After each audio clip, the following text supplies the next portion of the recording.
যারা শহীদ হয়েছেন, রক্ত দিয়েছেন, জীবন দিয়েছেন, আহত হয়েছেন, তাদের পুনর্বাসনের ব্যবস্থা করা। এখন প্রশ্নটি হলো পুনর্বাসন কে করবে? সরকার নিশ্চয়ই। রাষ্ট্র পুনর্বাসন করবে। রাষ্ট্র কে চালাবে? সরকার চালাচ্ছে। বিএনপি তো চালাচ্ছে না, ছাত্রদল তো চালাচ্ছে না। আমরা আগেও বিরোধী দল ছিলাম, এখনো বিরোধী দল আছি। আপনি দেখবেন আমাদের জায়গা থেকে বাংলাদেশ জাতীয়তাবাদী ছাত্রদল যে কোনো ছাত্রের যে কোনো বিপদ আপদে, যে কোনো ছাত্র সংগঠনের যে কোনো সমস্যায় আমরা কিন্তু সব সময় জাতীয়তাবাদী ছাত্রদল তাদের কাছে পাশে ছিল, আছে এবং থাকবে। আমাদের রিজভী সাহেব দেখতে গিয়েছিলেন, আমাদের সিনিয়র যুগ্ম মহাসচিব। এই বিষয়টি আমরা আমাদের জায়গা থেকে সর্বোচ্চ করছি। আপনি জানেন যারা আহত হয়েছে, যারা নিহত হয়েছে, বিএনপির ভারপ্রাপ্ত চেয়ারম্যান জনাব তারেক রহমান প্রত্যেকটি পরিবারের খোঁজ খবর নিয়েছে। ইভেন গত রোজার ঈদে প্রত্যেকটি পরিবারের কাছে আমরা গিয়েছি, যতটুকু আমাদের সামর্থ্য ছিল প্রত্যেকটি পরিবারের কাছে গিয়েছি। আগামী কোরবানি ঈদে জনাব তারেক রহমানের নির্দেশনায় জাতীয়তাবাদী ছাত্রদল এবং আমরা সাথে অন্যান্য যারা অঙ্গ সংগঠন আছে, আমরা প্রত্যেকটি পরিবারের কাছে গিয়েছি।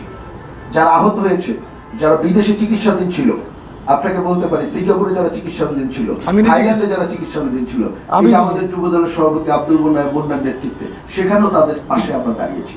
কিন্তু আশ্চর্যের বিষয় হলো, জিনিসটি খুব গুরুত্বপূর্ণ কোশ্চেন আপনি করেছেন। জিনিসটি হলো পুনর্বাসন এবং সহায়তার মূল দায়িত্বটি হলো রাষ্ট্রের, মূল দায়িত্বটি হলো সরকারের।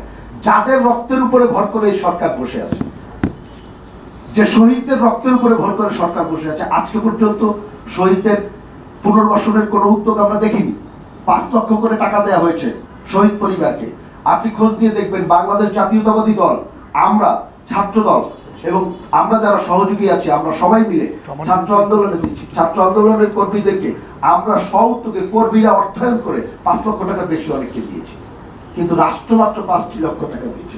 আজকে পর্যন্ত কোনো শহীদ পরিবারের যারা সদস্য আছে তাদের চাকরির ব্যবস্থা হয়নি, যেটি খুব সহজ কাজ। তাদের পুনর্বাসনের কোনো ব্যবস্থা হয়নি, তাদের স্থায়ীভাবে অর্থনৈতিক মুক্তির কোনো ব্যবস্থা হয়নি। শেষ করবো একটি কথা বলে, বাংলাদেশে এখন একটি অপরাজনীতি চলছে।